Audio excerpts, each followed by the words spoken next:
আসসালামু আলাইকুম প্রিয় দর্শক, এই মুহূর্তে আমি অবস্থান করছি রংপুর জেলার মিঠাপুকুর থানার বালুয়া কাঁচামাল হাটিতে।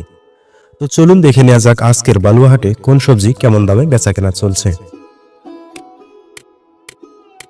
প্রথমেই বলা যাক মরিচের কথা। গত কয়েক সপ্তাহ থেকে মরিচের দাম একদম নেই বললেই চলে।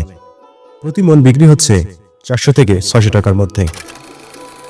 পটল, গ্রীষ্মের এই সময়টাতে পটলের চাহিদা বেড়েছে, দামও মাঝারি, 800 টাকা প্রতি মন।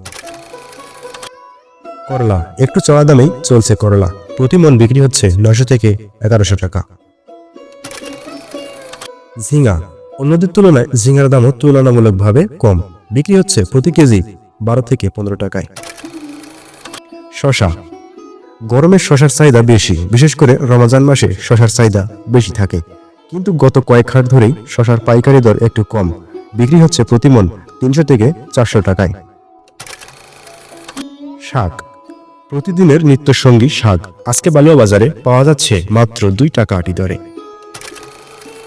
বেগুন, আজকের বালুয়া হাটে সবচেয়ে বেশি দামে বিক্রি হচ্ছে বেগুন, 1100 থেকে 1200 টাকা প্রতি মন। সব মিলিয়ে আজকের বাজার কিছুটা স্থিতিশীল বলা যায়, তবে করলা আর বেগুনের দাম তুলনামূলকভাবে বেশি।